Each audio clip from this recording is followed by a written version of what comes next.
Well, good morning, everyone, and Happy New Year. Like many Minnesotans, I have to tell you, I was glad to turn the page on 2025. It was an extraordinarily difficult year for our state, and it ended on a particularly sour note. For the last several years, an organized group of criminals have sought to take advantage of this state's generosity. And even as we make progress in the fight against the fraudsters, we now see an organized group of political actors seeking to take advantage of a crisis. I don't want to mince words here. Donald Trump and his allies in Washington and in St. Paul and online want to make our state a colder, meaner place. They want to poison our people against each other by attacking our neighbors. And ultimately, they want to take away much of what makes Minnesota the best place in the country to raise a family. They've already begun trying to withhold funds that were meant to help families afford child care. And they have no intention of stopping there. Make no mistake. We should be concerned about fraud in our state government. We cannot effectively deliver programs and services if we can't earn the public's trust. That's why over the past few years, we've made systemic changes in the way we do business. We've gone to the legislature time and time again to get more tools to combat fraud. We've fired people who weren't doing their jobs. We've seen people go to jail for stealing from our state. We've cut off whole streams of funding in partnership with the federal government, where we saw widespread criminal activity.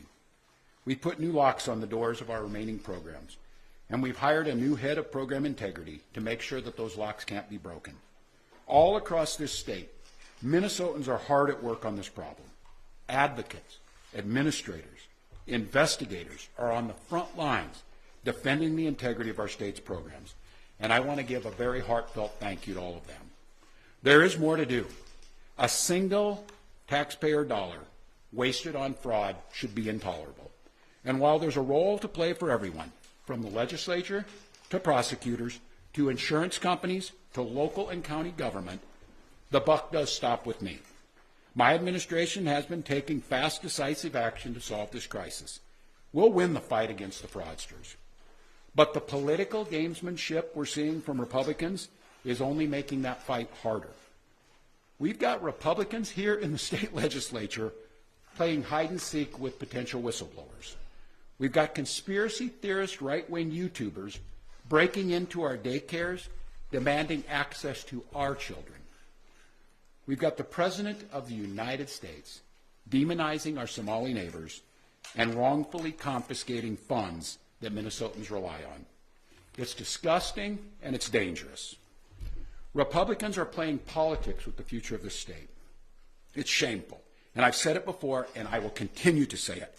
We welcome ideas from anyone, in any party, from any walk of life, who wants to help us continue to stay ahead of these criminals. And we welcome the involvement of the federal government. I am grateful to the career professionals at the U.S. Attorney's Office and the FBI who have been helping us fight this fight for years. But I cannot abide the actions of the political leadership in Washington. These opportunists are willing to hurt our people to score cheap points. They and their allies have no intention of helping us solve this problem, and every intention of trying to profit off of it. Which brings me to this. 2026 is an election year. Election years have a way of ramping up the politics at a time when we simply can't afford more of that in Minnesota.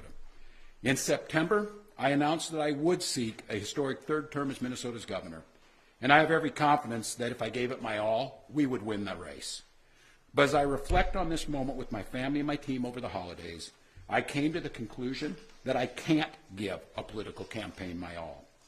Every minute that I spend defending my own political interest would be a minute I can't spend defending the people of Minnesota against the criminals who prey on our generosity and the cynics who want to prey on our differences.